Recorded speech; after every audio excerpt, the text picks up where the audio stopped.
Hello guys, আসসালামু আলাইকুম। কেমন আছেন আপনারা? আশা করি অনেক অনেক ভালো আছেন। আলহামদুলিল্লাহ, আমি অনেক ভালো আছি। চলে আসলাম নতুন আরেকটা ভিডিও নিয়ে। আজকে আমি ভাবছিলাম ভিডিওটা দিব না, কারণ গত কয়েকটা ভিডিওতে আপনারা দেখছেন আমার মোবাইলের স্ক্রিনটা ফাটা।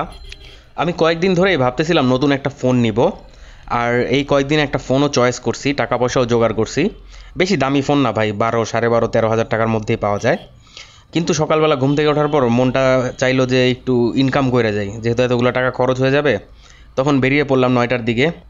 চলেন শুরু করি তাহলে ভিডিওটা। আজ জুন মাসের 4 তারিখ, রোজ মঙ্গলবার, সময় এখন সকাল 9টা। আমার ভিডিওটা শুরু হচ্ছে ধোলাইখাল এলাকার মুরগিটোলা থেকে। আমার প্রথম রিকোয়েস্ট আসে পাঠাও অ্যাপে। যাত্রীকে নিয়ে যেতে হবে মুরগিটোলা থেকে মতিঝিল নটরডেম কলেজের সামনে। ওই ভাইয়াকে পিক করলাম এবং রাস্তায় যেতে যেতে আমাদের মাঝখানে কথা হলো। এবং ভাইয়া যে স্কুল থেকে পাশ করছে, আমিও একই সেম স্কুল থেকেই পড়াশোনা করছি। ওই ট্রিপের ভাড়া আসছিল 110 টাকা, পাঠাও কমিশন যায় 13 টাকা, আর ট্রিপটাতে আমার পিক আপ বোনাস ছিল 16 টাকা 13 পয়সা। ওই ভাই তার ফ্রেন্ডদের সাথেও আমার পরিচয় করায় দিল এবং সবাইকে আমার চ্যানেলের নামটাও বলে দিল। যাক, ওইখান থেকে বিদায় নিয়ে আমি চলে গেলাম কমলাপুরের দিকে। কমলাপুর যাওয়ার পর আমার পাঠাও অ্যাপে আমি আরেকটা রিকোয়েস্ট পাই। মুগদা যে মেডিকেল কলেজ আছে, ওখান থেকে আরেক ভাইয়াকে নিয়ে যেতে হবে মহাখালী 7 রাস্তা। এই যাত্রী যখন গন্তব্যে যায় পৌঁছাইলো, তখন ভাড়া দেখে একটু অবাক হয়ে গেছে। ভাই, অনেক সময় এমন হয় যখন পাঠাও অ্যাপে আপনি যে ভাড়াটা শুরুতে দেখায়, নামার পর 20 টাকা 30 টাকা বেড়ে যায়। এটা আমার সাথেও হয়েছে, আমিও পাঠাও অ্যাপে অনেক সময় রাইড নিছি, নামার পর 10-20 টাকা বেড়ে গেছে। ওনার ভাড়া দেখাইছিল 151 টাকা, এখন নামার পরে সেই ভাড়া আসছে 171 টাকা। 171 টাকা বলার পর উনি বিশ্বাসই করতেছে না। তারপর আমি অ্যাপের ভেতরে ঢুকে পুরা ডিটেলস যে ভাড়াগুলো সেটা দেখাইলাম। উনি পইরা যোগ বিয়োগ করলো। যোগ বিয়োগ করার পর উনি বলতেছে পিক আপ বোনাস এখানে কেন 18 টাকা। আমি বললাম ভাইয়া, দূর থেকে এখন পিক আপ করতে আসলে নতুন শুরু করছে, ওটা এক্সট্রা টাকা কাটে। উনি বললো যে এটা তো ভাই আমারই দেওয়া লাগে, এখন থেকে তাইলে দূরের রাইডাররা আমি আর নিব না। উনার মনটা খুবই খারাপ হয়ে গেল। উনি আমাকে 170 টাকা দিল। পাঠাও কমিশন যায় 25 টাকা, দূরত্ব ছিল 5.7 কিলোমিটার। আমার থাকে 146 টাকা। পার কিলোমিটার পাইছিলাম 25 টাকা 20 পয়সা করে। আমারও এখানে যখন ডিস্টেন্সটা দেখলাম, তখন মনে হলো ভাড়া একটু বেশি দিছে, যেহেতু 25 টাকা করে পার কিলোমিটার। উনাকে যখন ড্রপ করলাম তখন ঘড়িতে বাজে 10টা 20। আর 40 মিনিটের মধ্যে আমি যদি আরেকটা ট্রিপ মারতে পারি পাঠাতে, তাহলে তো 150 বোনাস। আমি খুঁজতে থাকলাম আরেকটা ট্রিপ। এখন খুঁজতে খুঁজতে গেলাম মগবাজার। মগবাজারে কোনো ট্রিপ পাইলাম না। পাঠাওর ম্যাপে যে লাল জায়গাগুলো আছে, ওই জায়গাগুলোর ভেতরেই আমি ছিলাম, কিন্তু তাও কোনো ট্রিপ আসতেছিল না। শেষমেশ খিলগার দিকে পৌঁছায় গেলাম ঘুরতে ঘুরতে। ঘড়িতে বাজে গেল 10টা 50, তাও কোনো ট্রিপ আসতেছে না। আমি ভাবলাম আজকে মনে হয় নসিবের নাই, 150 আর পাবোই না। পরে 5 মিনিট বাকি থাকতে 11টার আমি আরেকটা ট্রিপ পাইলাম খিলগাঁও তিলপাপাড়া থেকে। এক ভাইয়া, তাকে নিয়ে যেতে হবে শিক্ষা ভবন। আমি তাড়াহুড়ো করে পিক আপ লোকেশনে গেলাম। ওখানে যেয়ে দেখলাম ভাইয়া দাঁড়ায় আছে আগে থেকেই। আমি সাথে সাথে স্টার্ট করে দিলাম ট্রিপটা। আর ওই যে 150 টাকার বোনাস, ওটাও সাকসেস হয়ে গেল। ওই ভাইয়ারে নিয়ে আমার পৌঁছাইতে সময় লাগছিল আধা ঘন্টা।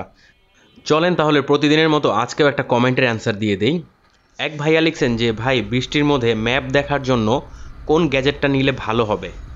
এখন ম্যাপ দেখার জন্য বর্তমান যুগে সবাই কম বেশি হ্যান্ডেলের মধ্যে মোবাইল হোল্ডার অথবা লুকিং গ্লাসের ভেতরে যে মোবাইল হোল্ডারগুলো পাওয়া যায় সেগুলো ইউজ করে। লুকিং গ্লাসটা খুলে ওখানে বসিয়ে তারপর নাটটা লাগায় দেয়।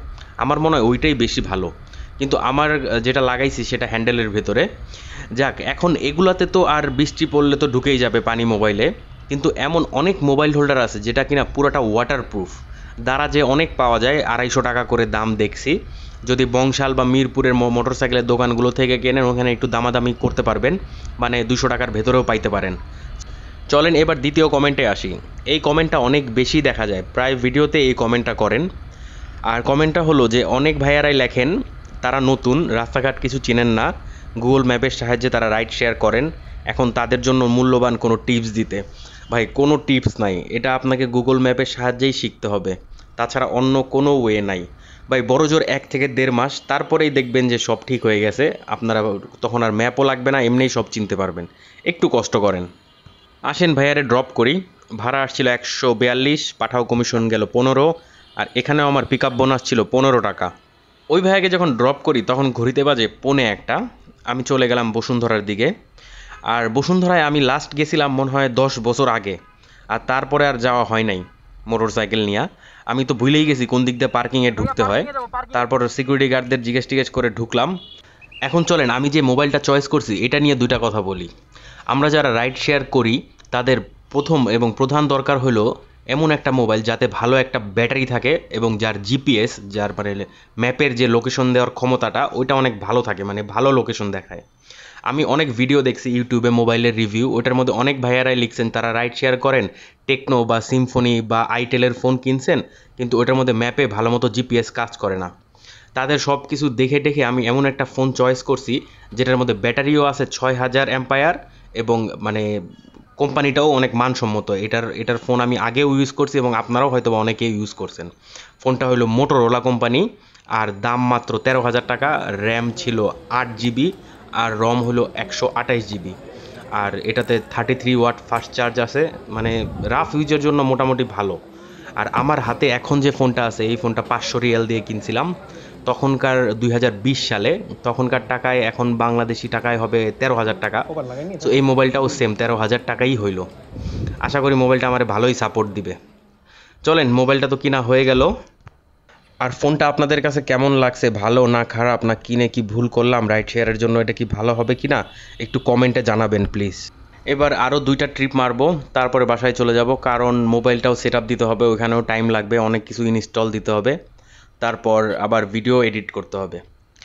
এরপরে আমার পাঠাওতে যে রিকোয়েস্টটা পাই সেটা আসে ফার্মগেট থেকে। ফার্মগেট যে ইউনিভার্সিটি আছে, এশিয়া প্যাসিফিক ইউনিভার্সিটি, ওটার সামনে থেকে এক আপু, সে যাবে মহাখালী ডিওএইচএস রওয়াতে। তাকে পিক করলাম, আমাদের যাইতে সময় লাগছিল প্রায় 20 মিনিট, কারণ বিজয় সরণিতে আমরা সিগনালে কিছুক্ষণ দাঁড়াইছিলাম। ওই ট্রিপের দূরত্ব ছিল 3.2 কিলোমিটার। পাঠাও কমিশন যায় 11 টাকা, ভাড়া আসছিল 91 টাকা। উনি আমাকে 100 টাকাই দিয়ে দিলেন। আমি বললাম যে খুচরা নেবেন না, উনি বললেন না রাখবেন, আপনি রেখে দেন। ওই আপুরে ড্রপ করার পরে আমি আরেকটা ট্রিপ ধরি ওইখানে বসেই পাঠাও অ্যাপে। ওই ভাইয়া আমাকে বলে যে মহাখালী কাঁচা বাজারের সামনে এসে দাঁড়াইতে। আমি ডিরেক্টলি চলে যাই মহাখালী কাঁচা বাজারের সামনে। ওই মহাখালী কাঁচা বাজারের সামনে আমি 15 মিনিট ধরে দাঁড়ায় রয়েছি, উনি আসে না, ওনারে ফোন দেই, ফোনও ধরে না।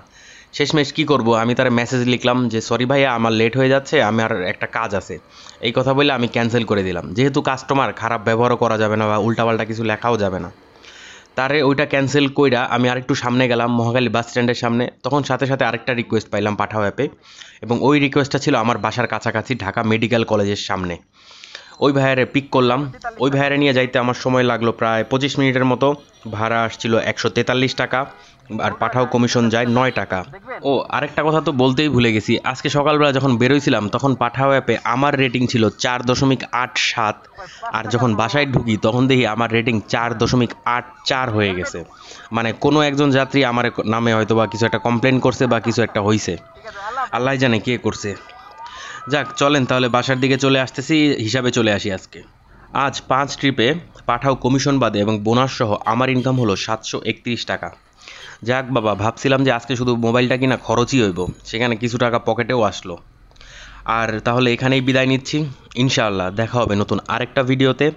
সবাই ভালো থাকবেন, সুস্থ থাকবেন, আর ভিডিওটা একটু লাইক করে দিবেন। আর যেহেতু আমি করি আপনাদের কেয়ার, তাই করি সব কিছু আপনাদের সাথে শেয়ার, তাই আপনারাও আমার ভিডিওটা একটু শেয়ার করে দিবেন প্লিজ। সবাইকে অসংখ্য অসংখ্য ধন্যবাদ।